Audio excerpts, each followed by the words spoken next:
How are you? This is Oliver Fernandez with The Imperfect Entrepreneur.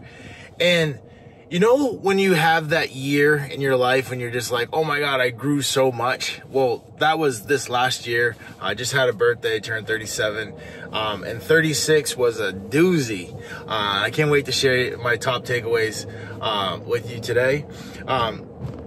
So the kids, baby boy Oliver, he just started walking probably a couple months ago. Now he's running, and it's so, like, me and my wife, we love to, like, just go to breakfast with them, and we bring them out there, and we're now going through this weird phase where, like, both of our kids don't want to sit down, and they're kind of feeding off each other, and then, like, they actually got some speed too because they can actually run. So we're working on that. So wow, this last year was crazy. I was when you have a birthday, it's always a time or a moment for reflection. Just like thinking back about the last year, I'm like, oh my God, like last year this time we were like knee deep in that final job that was killing us, man. And we had so many things go wrong on that job. And we were just this is last time this year, June 12th last year was like, we were in the thick of it. We were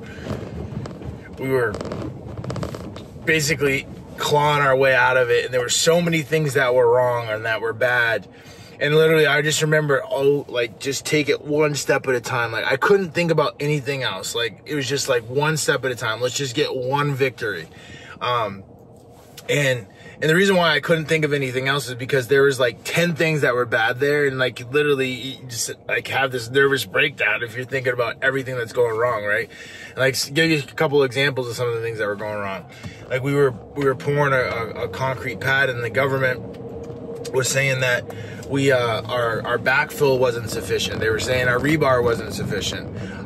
We had another area that was opened up that we had torn out this asphalt, and underneath it was all this concrete. We just tore out the concrete and didn't give the government the option to say, like, yes, tear that out, or no, don't tear that out. And when they tore out the concrete, they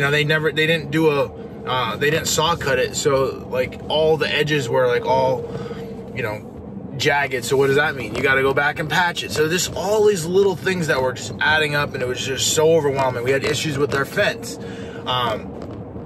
The contractor that we used to do the fence did a horrible job, which we went back and we corrected on our own dime because they weren't willing to do it. They were supposed to drill holes through the fence, and they blew holes with the torch, and they were supposed to be like half-inch holes, and then now all of a sudden they were like 1-inch holes that looked like crap. It was an embarrassment. There were so many things going wrong, and I'm just, only thing I remember just saying to myself is just take it one step at a time. And I was saying that to myself because I needed to coach my team on, hey, let's just take it one step at a time. We got to get this done. And then once we get that done, we're going to get the next thing done. And we also had a time crunch, right? We had liquidated damages on this job that we were going to face if we didn't hit the completion date within the scheduled time.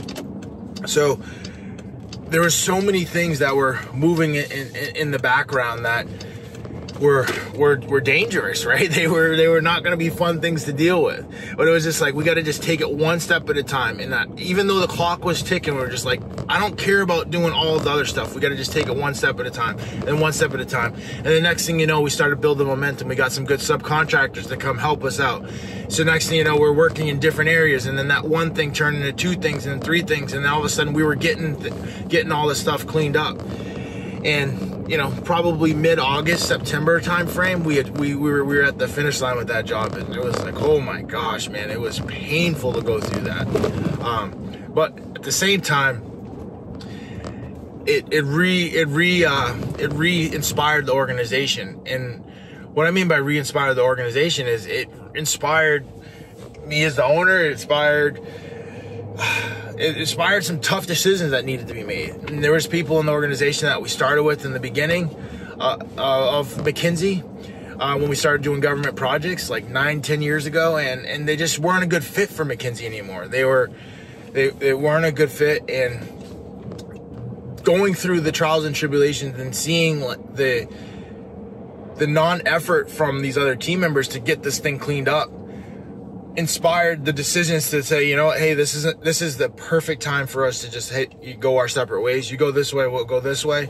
But even that decision was so hard, you know what I mean? Like you work with someone day in and day out for, you know, 10 years, and then all of a sudden, like, you separate. It's almost like a death in the family, you know? But at the same time, you have to make the business has to continue to move forward. The business has to continue to grow. And like now I see where we're at, and I see we got 26 awesome team members, you know, people that are willing to do whatever it takes to get the job done. People that are willing to put time, energy, and effort into building out detailed estimates, building out detailed, you know, being able to push projects forward in the details of all those projects, like submittals, RFIs. You know, just, we got such a better team now. You know what I mean? It's like, oh my God. And I always dreamed of this, right? I dreamed of having people that were just as excited about doing awesome things as I was, right? And it literally took a year to come full circle of all that, right? Because we were not at this point last year, right? We had probably 7 or 8 people, and we had some good team members, right? Some of those team members are still here, but a lot of the team members that were here last year this time, we had to remove them, right? We had to remove them from the organization because it just wasn't a good fit. And all of those things, like, are the tough things that, you know, allow you to, you know, go to the next level. And I remember when I was in Syracuse, in my first day at school up there, I remember sitting in this like big auditorium. You know how like the teachers are, especially in the engineering school, they're always like, look to your left and look to your right. I can guarantee you one of those people are not going to be there. And you're like, you're looking to your left and you're looking to your right, and then someone else is looking to their left and they're looking to your right, and that left or right is like, is you. And I'm like, man, you don't know. Like, because you said that, now all of a sudden you triggered like this little pride thing in me. Like, I'm gonna figure this thing out. And I was in that auditorium, and we had our next class there, and then you could just see all of these students in there. Their focus was on the teacher, and it was just like, holy cow. And I remember thinking to myself, man, Oliver, this is the big leagues, man. This is what you always were dreaming about, man. Now you're here. Like, what are you gonna do? Are you gonna be one of those people that don't make it, that he's talking about, that is not gonna be here, that's gonna quit? And I was like, no, that's not gonna be me. That's not gonna be me. So it's the same thing that's happening in business. It's like, there's going to be trials, there's going to be tribulations, there's going to be peaks, and there's going to be valleys. And man, we had so many peaks in McKinsey too. I mean, we had so many things that we were doing that were awesome, and we were growing, and we were, you know, doing cool things, and we were making money. But then it's like, you got to also be able to deal with the valleys, right? Like, you know, like last year was crazy. We had 2 subcontractors we had to throw off of jobs. We never had done that before. We had, you know, partner breakups. We had, you know, long time team members that no longer were a good fit for the organization. But out of that, we also brought on awesome new team members, right? We also determined the team members that were ready to ride, that are ready to grow and help the business expand. I mean, you know, you know, when you're going through all that, like, you really are questioning everything and everybody around you. And then you, all of a sudden, you start seeing team members that are willing to put it down with you, and like, we're willing to put the extra energy and effort and keep things straight while I was cleaning up the mess. And I was like, man, I was so grateful for those team members. And it's so cool to see it come full circle. See this year come, and like, see like all the opportunity that we're going after. And that was another thing. Like, in that moment, it's so easy to kind of look backwards and, like, you know, try to blame somebody and point fingers and all of those things, right? But that would have never have gotten us to where we're at today. Never have gotten us to where we're at today. Only thing we could do was think forward and move forward and do things that were going to bring the organization forward.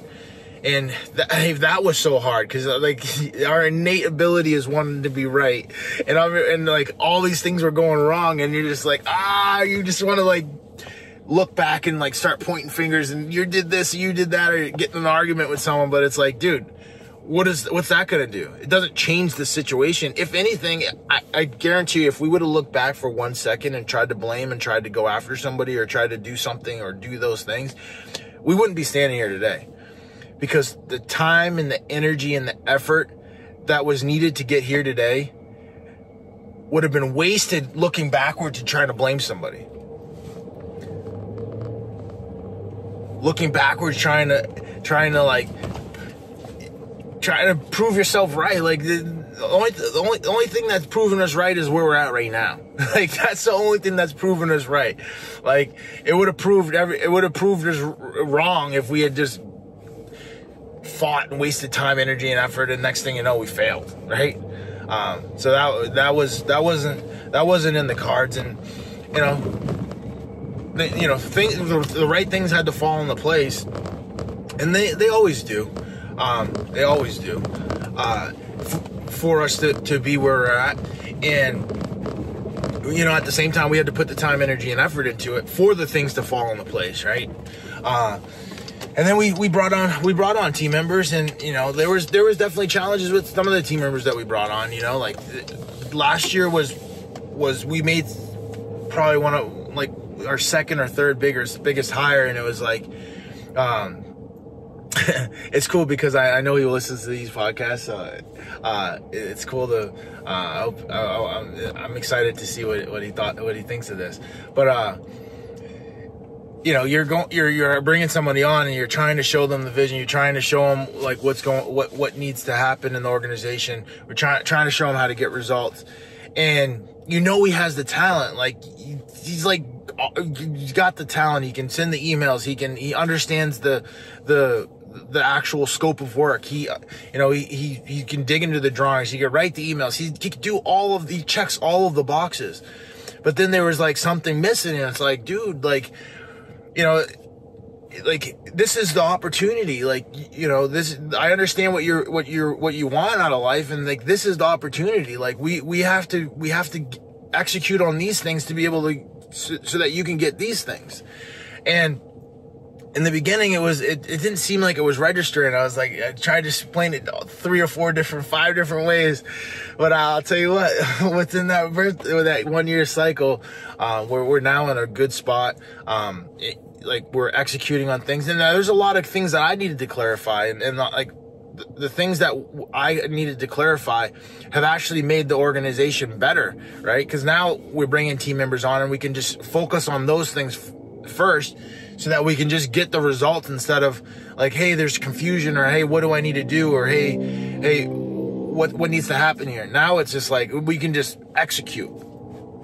So this is not a moment of blame or saying somebody else's fault, because what do you got to do when you want to be successful? You got to take ownership and control for everything, and I had to get to a point where I was able to explain what needed to be done and actually give the tool that like we need to use to actually be able to execute on this stuff. And it's so cool to see what that person's done now, because now they've taken it to the next level, and they've gotten all that stuff dialed in, and now we're bringing on other team members, and they're helping those other team members, and we got some team members in the field that want to actually become senior superintendents, project managers, and now they're digging into some of this stuff and helping support that. So now it's like this vacuum that's pulling up. But like the reason why I brought all that up was one of the things that was like really difficult for me, because someone has the talent, but at the same time there was something missing, and it was just like trying to figure out the right way instead of just giving up, right? And just giving up on the situation. And at the same time, I know that you can't ever convince somebody to be great, right? And I'm all done begging people to be great. So it was like I was rubbing up against that, like that internal thing of like, dude, you can't make somebody be great. I just want to be around people that want to be great, and then I could massage that process. So it was really rubbing a bunch of different things, and I'm just glad we were able to like force through the other end of it, and now we're moving forward. We're in alignment. The team member knows what's expected of them. And knows what moves the organization. We're just like, it's cool because now we can just build instead of like working through all of that, like that whatever that was. I don't even know what it was, but it was like this thing. But now we're just moving that stuff forward. So all of those things happened in the 36th birthday. I hope I didn't say 26 before, because I'm definitely not 26, but my 36th birthday. Now we're 37, and man, we got some rock stars on the team. We got people that are all in. We got people that want to do something big, and we're going for it. You know, I was just doing some digging this past weekend and found like $30 million worth of opportunities that we're going after. I just plopped it on the team. The cool thing is that the team could just absorb it. You know, like before, we've been like, oh, who's going to do this or who's going to do that? Or you're trying to do all this other stuff while you're trying to project manage. Like, it was impossible. But, like, it's so cool that we now have a team that you can just literally drop $30 million worth of opportunities on. And, like, it just gets dispersed out. And now we're all taking action. Man, like, that's always been a dream. Like, you know, I can't wait till that number's 300 million worth of opportunities in a month. We just going after. Really excited about that. So here's to another year around the sun, and let's go out there and continue to build our legacy. If you got value from any of this stuff, go ahead and drop me a comment below and smash that like button. Let's roll.